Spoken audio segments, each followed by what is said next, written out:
नमस्कार। देश काल में आपका स्वागत है। मैं हूं मुकेश कुमार। दोस्तों, जैसा कि लग रहा था, चीन ने ज़बरदस्त ढंग से साहस दिखाते हुए अमेरिका के राष्ट्रपति ट्रंप के सामने घुटने टेकने से इनकार कर दिया है। घुटने टेकना तो खैर छोड़ ही दीजिए, उन्होंने बाकायदा चुनौती तक दे दी है और ये तक कह दिया है कि वो अमेरिका के ब्लैकमेल में नहीं आएगा और अंत तक लड़ेगा। ये एक बड़ी बात है। ठीक है कि चाइना इस समय दुनिया की दूसरी सबसे बड़ी ताकत है और उसको दबाने की कोशिश अगर ट्रंप साहब करेंगे तो वो इसको स्वीकार नहीं करेगा। लेकिन इस दुनिया में बहुत सारे मुल्क हैं जो मजबूत हैं, ताकतवर हैं, वो ट्रंप को चैलेंज कर सकते हैं, उनसे लड़ने की हैसियत भी रखते हैं। लेकिन कोई भी ट्रंप से सीधे टकराने की हिम्मत नहीं दिखा रहा है, सिवाय कुछ मुल्कों के, जिनमें से एक कनाडा है, जिस पर ट्रंप ने सबसे पहले टैरिफ लगाए थे, सबसे पहले धमकाया था। उसे कहा था कि वो अमेरिका का 51वां राज्य बन जाए। मैक्सिको को धमकाया था, कोलंबिया को धमकाया था। शुरुआत में कुछ जिनको धमकाया था, कनाडा ने उसमें जमकर खड़े होने की ताकत दिखाई। लेकिन चीन ने ज़बरदस्त तरीके से ये दिखा दिया है ट्रंप को कि अगर वो सोचते हैं कि अपनी ताकत के बल पर वो चीन को झुका लेंगे तो वो संभव नहीं है। अब देखिए कि ट्रंप ने धमकी दी थी कि अगर 34% टैरिफ चीन विड्रॉ नहीं करेगा तो वो 50% टैरिफ और लगा देंगे। सबसे पहले ट्रंप साहब ने 34% टैरिफ चीन पर लगाया। शुरुआत 10% से हुई थी, फिर ये लगाया और उसकी वजह से जैसे जैसे टैरिफ ट्रंप लगाते गए उसका जवाब भी चीन लगातार देता रहा। और जब 34% टैरिफ लगा कुल मिलाकर, तो 34% टैरिफ का जवाब उसने 34% टैरिफ से किया। और टैरिफ भी के साथ साथ उन्होंने कई चीज़ों पर प्रतिबंध भी लगाए। जो क्रिटिकल मेटल्स हैं, मिनरल्स हैं, उन पर प्रतिबंध लगा दिया, जिस पर यूएस की चिप्स मेकिंग कंपनी की डिपेंडेंसी है काफ़ी हद तक, उस पर प्रतिबंध लगा दिया। अमेरिका की 5-6 बड़ी कंपनियों के व्यापार पर प्रतिबंध लगा दिया, वो चीन में निर्यात नहीं कर सकती हैं। इसके अलावा चीन ने कई ऐसे और निर्यात रोक दिए जिन पर अमेरिका की निर्भरता है। तो ट्रंप ये सोच रहे थे कि उनकी धमकी से, उनके टैरिफ से तमाम देश झुक जाएंगे, उनके शरण में आ जाएंगे। तो ऐसा नहीं हो रहा है। भारत जैसे देशों को छोड़ दीजिए, मोदी सरकार जैसी सरकारों को छोड़ दीजिए, जो लिजलिजी किस्म की हैं, रीढ़ विहीन हैं, तुरंत नरेंद्र मतलब सरेंडर वाले फार्मूले पर आ जाती हैं, निगोशिएशन करने लगती हैं, रियायतें देने लगती हैं। जबकि ये सारी चीज़ें, ये शर्तें मल्टीलेटरल फोरम यानी WTO पर तय हुई थी। कोई ऐसा नहीं था कि भारत ने सारे टैरिफ अपनी मनमर्जी से लगा दिए थे। कुछ शर्तें हैं WTO की, उसके आधार पर भारत ने ये सारे टैरिफ लगाए थे। उसके लिए उसको वहाँ से छूट मिली हुई थी और ऐसे दुनिया के बहुत सारे देशों को छूट मिली हुई थी।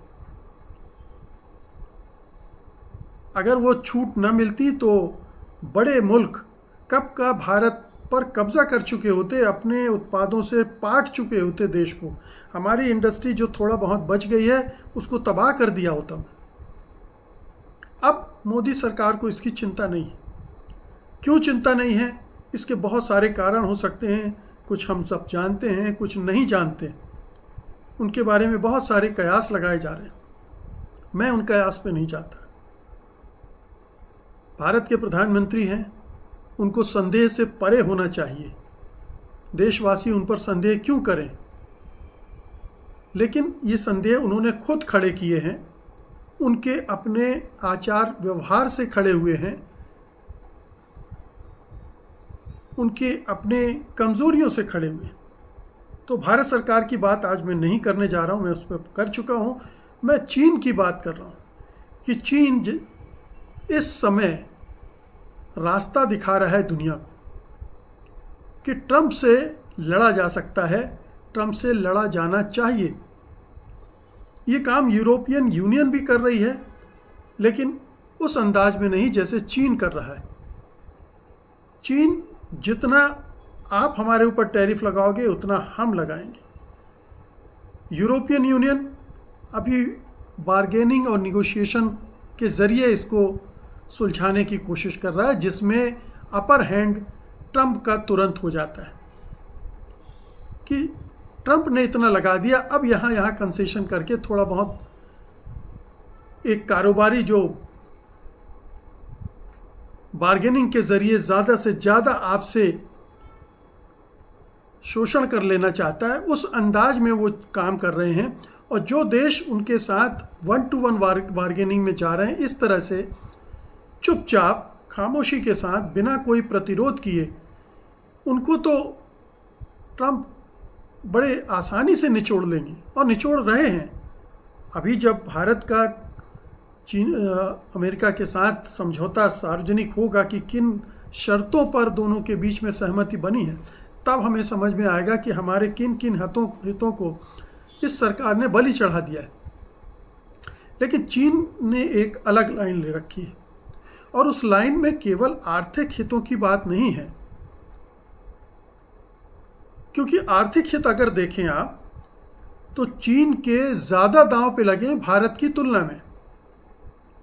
भारत का अमेरिका के साथ कारोबार केवल 118 बिलियन डॉलर का है और चीन का 600 बिलियन डॉलर का है।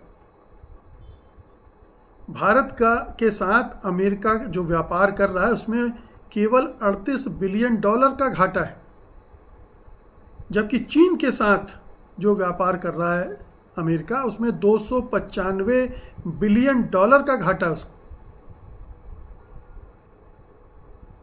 लेकिन चीन इस सब की परवाह किए बगैर जो हौसला दिखा रहा है, जो साहस दिखा रहा है, उसको समझने की ज़रूरत है, उससे सीखने की ज़रूरत है। तो ट्रंप के जीतने की तारीख के समय से ही चीन ने अपनी तैयारियां शुरू कर दी होंगी, क्योंकि पिछले टर्म में भी ट्रंप ने चीन के साथ ट्रेड वॉर शुरू किया था और उस समय भी दोनों के बीच काफ़ी गर्मा गर्मी हुई थी। ढेर सारे टैरिफ लगाए थे ट्रंप ने चीन पर, प्रतिबंध लगाए थे बहुत सारे। हालांकि तब वो उस लेवल का ट्रेड वार नहीं था जिस तरह से इस बार का है, लेकिन चीन सावधान था। उसने उसी दिन से अपनी तैयारियां शुरू कर दी थी।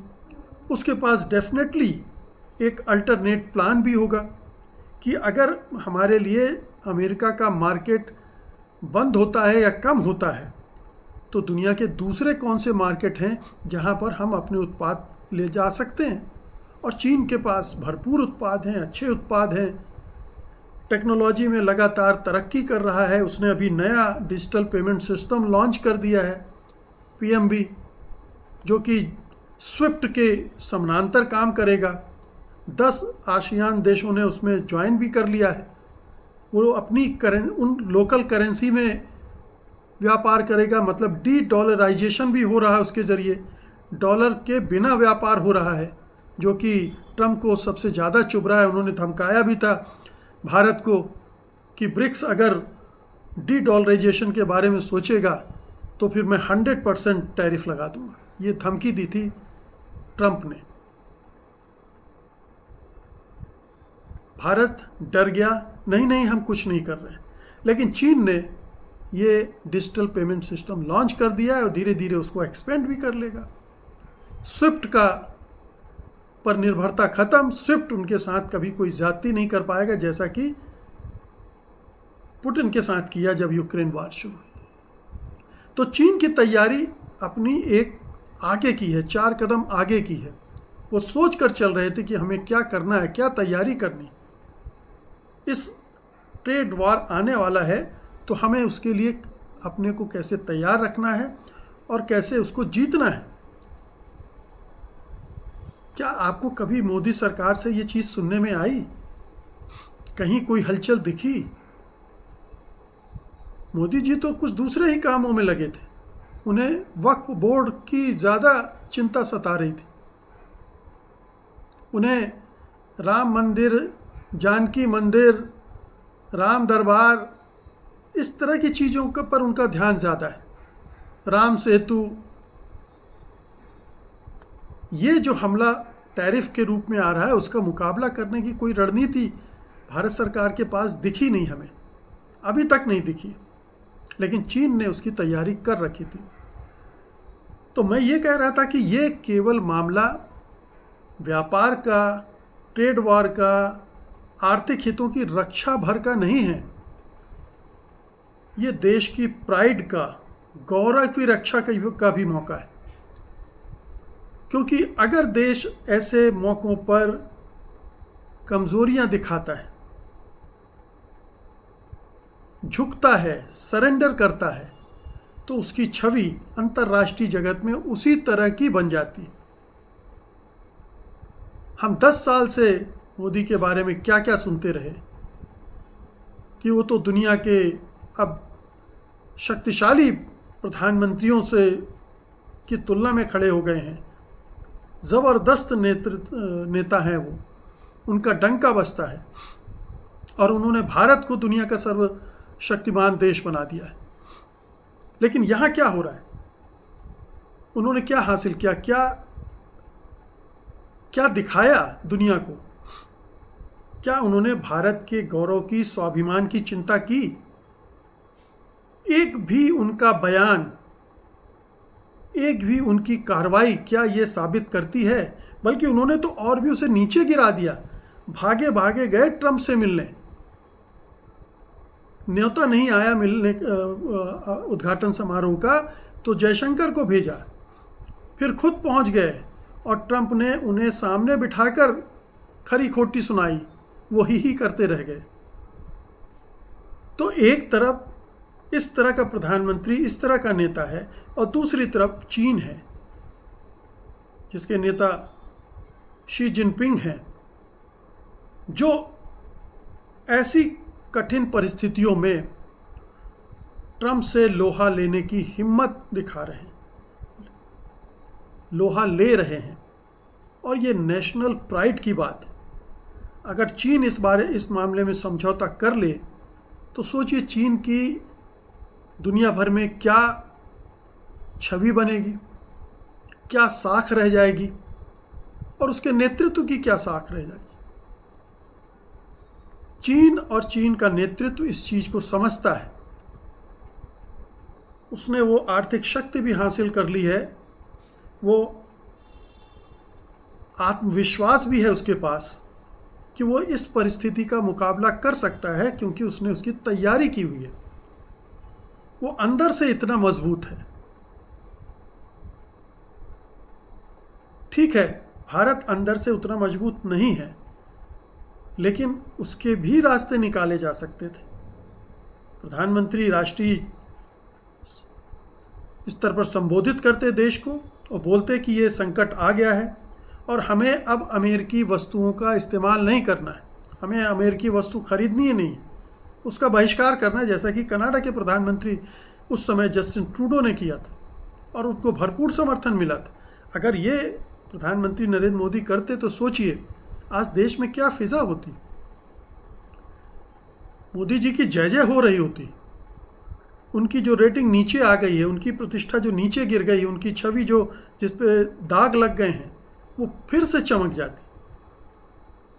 लेकिन समझ में नहीं आता आखिरकार वो कौन सी मजबूरियां हैं कि प्रधानमंत्री नरेंद्र मोदी चीन से ठीक उलट व्यवहार कर रहे हैं। अमेरिका को माई बाप मानकर उनकी सरकार उनके साथ निगोशिएशन कर रही है और पूरे देश से छिपाया जा रहा है। ये नहीं बताया जा रहा है देश को कि वो निगोशिएशन किस स्तर पर, किन चीज़ों पर हो रहे हैं, किन शर्तों पर हो रहे हैं। कहीं हमारी कृषि का समझौता तो नहीं कर लिया जाएगा? हमारी कृषि बर्बाद हो जाएगी, हमारे उद्योग धंधों के साथ कोई ऐसा समझौता तो वो नहीं कर लेंगे कि उनकी तबाही हो जाए, बेरोजगारी फैल जाए। ये पारदर्शिता यहाँ नहीं है। ये पारदर्शिता चीन में भी नहीं होगी, ये तो तय है, क्योंकि वो एक दूसरे तरह की व्यवस्था वाला देश है। वहाँ इस तरह से सूचनाओं का आदान प्रदान होता नहीं है। लेकिन इसके बावजूद वो देश है जो अपने राष्ट्रीय महत्व को, राष्ट्रीय गौरव को समझता है और दुनिया में चीन की क्या स्थिति होनी चाहिए, क्या साख होनी चाहिए, इसकी भी चिंता करता है। ये चीन का स्टेटस 2 दर्जे और ऊपर उठा रहा है। वो सचमुच में इस क्राइसिस से, इस आपदा में उसके लिए अवसर है। इस क्राइसिस से वो एक और शक्तिशाली मुल्क बनकर उभरे अगर, तो हमें हैरत नहीं होनी चाहिए। और इस पूरी क्राइसिस में बहुत सारे अर्थशास्त्री मान रहे हैं कि अमेरिका का डिक्लाइन शुरू हो गया है। अगर ये जिद ट्रंप की 6 महीने, साल भर भी चली तो अमेरिका की हालत खराब हो जाएगी, ट्रंप की हालत खराब हो जाएगी। अभी ही एलोन मस्क जो उनके दाहिने हाथ हैं, वो टैरिफ का विरोध करने लगे। रिपब्लिकन पार्टी में विरोध शुरू हो गया, डेमोक्रेटिक पार्टी और लिबरल जो हैं वो तो विरोध कर ही रहे हैं। मान के चलना चाहिए कि उनको तो विरोध करना ही था, लेकिन जब अपने ही विरोध करने लगे तो समझना चाहिए। और दुनिया भर से संबंध खराब हो रहे हैं। क्या हासिल करेगा अमेरिका इस सब से? उसका तो नुकसान ही होने वाला है। और दूसरी तरफ ये सारी चीज़ें चीन के हक में जा रही। चीन और शक्तिशाली बन रहा है दुनिया की निगाहों में भी, क्योंकि वो बराबरी से लड़ रहा है।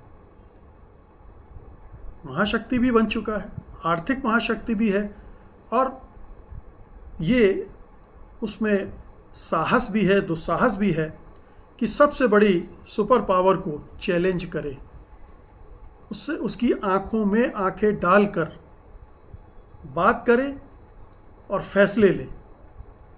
डरपोक की तरह नहीं, चुप्पी साधने वाले नहीं, मौन हो जाने वाले नहीं, भागने वाले नहीं, डट कर मुकाबला करने वाले।